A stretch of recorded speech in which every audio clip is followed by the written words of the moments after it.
Alright, welcome back to WMMA Now with your host Chuck Stevenson, coming at you with another fight review. We're going all the way to Kansas City, Kansas, to the Fight Church for Invicta FC number 41. We're going to the co-main event in the Flyweight division. Erin Blanchfield coming in 5-1, taking on Brogan Sanchez coming in 6-1.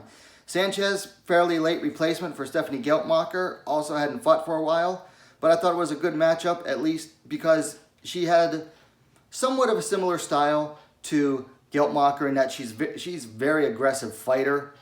Not so much wrestling-wise, but definitely on the feet. So I thought it was a nice replacement there. And we weren't losing too much as far as the fight dynamics goes. So first round, Sanchez's footwork and movement, they seemed to trouble Blanchfield at first. But Blanchfield eventually got a knockdown, which had her smelling blood. Nice killer instinct showing there. She started coming forward for the finish. But eventually, Sanchez was able to keep her off long enough that they resumed their previous pace back at the center of the cage. Blanchfield ducked under a punch by Sanchez, grabbed her around the hips, and, got behind her and put her weight down low and dragged her. Nice hip drag there by Blanchfield to the ground. Immediately got to half guard.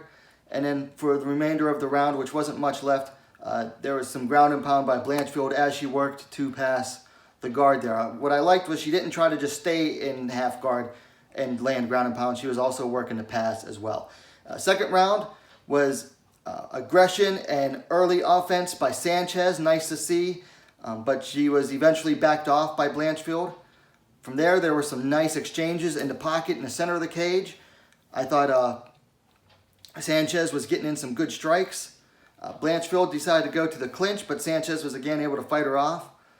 But then Blanchfield kept bringing the fight back to where she wanted to be. She took the center back and she backed Sanchez up towards the cage and got a takedown to half guard again. And then eventually Blanchfield was able to pass to mount for some ground and pound. She eventually went to side control, gave up the mount, went to side control, and eventually got into the crucifix. She tried to get in a key lock attempt as well near the end of the round. So nice way to really take over and win the round there by Blanchfield. Third round, Sanchez again, she knows from the open scoring that she's down 2-0. Comes out early again, getting aggressive. But Blanchfield, she stood her ground and did not give up any ground at all to Sanchez. Another duck under of a Sanchez punch by Blanchfield. She didn't get her first takedown attempt, but she did get her down eventually closer to the cage. From there on, it was all Erin Blanchfield the rest of the round. She passed the side control. She worked for a Kimura for a little bit. Some more prolonged side control by Blanchfield. She mixed in some nice elbows. Eventually, she got to mount. It was late in the round, and she started landing some hard ground and pound. I mean, really hard ground and pound to finish out the round. Sanchez definitely saved by the bell. So it went to the judges, and Erin Blanchfield defeated Brogan Sanchez by unanimous decision. 30-26 scores across the board. Every judge gave Blanchfield the last round 10-8. Dominant win by Erin Blanchfield there. I thought it was a good fight for her. She showed continuing improvement, but I also think that this is a good fight to show her what she needs to continue to work on. Also, not a bad showing by the short notice Brogan Sanchez. I thought she showed good effort on the feet. I liked her fighting in the pocket. And I also thought that I liked the way that she would come out aggressive at the beginning of each round when she knew she was down. Now for things to work on, for Blanchfield. Yeah, Blanchfield. For Blanchfield, she needs to improve her striking in the pocket. She's gotten some good range striking going on, and when she gets to the clinch, she's usually able to get the fight to the ground, which is really her wheelhouse. But she needs to work on her boxing and her clinch striking in the pocket, and the clinch, of course. She showed a bit of a weakness there. For Brogan Sanchez, she needs to work on her overall takedown defense, and she also needs to stop overextending on her punches because twice she got taken down when Blanchfield ducked under her overextended punches and wrapped around her waist and got her to the ground. So she needs to stop overextending so much on her punches. Just, control your stance, control how much you're throwing out there. Now for fights to make.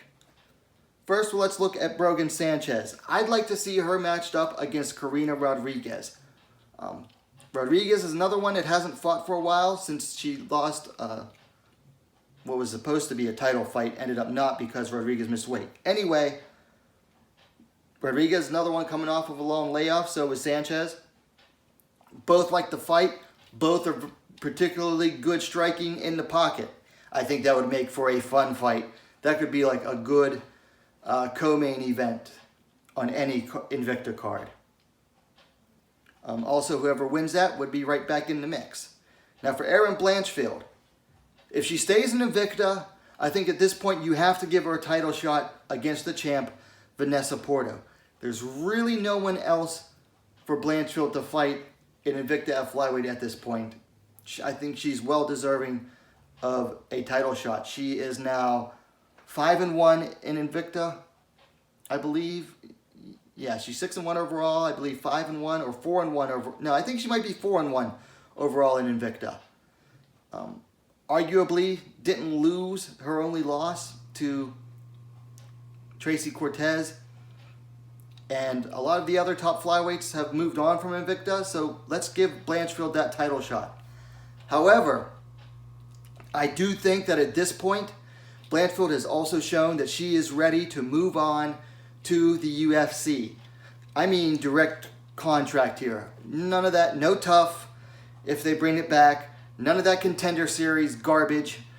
She is worthy of a direct contract to the UFC. I think she's ready to mix it up with the lower rung of their flyweight division already, because she has shown a lot of promise at, what is she, 21 now?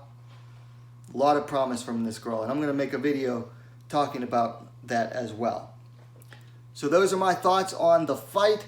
Of course, let me know yours in the comments down below. I thought it was a good fight, a fun fight. If you liked the video, please give it a like, and please share it as well. And hey, what are you waiting for? Subscribe to WMMA Now, the most complete women's mixed martial arts dedicated platform on YouTube. Thanks for watching. We'll see you next time.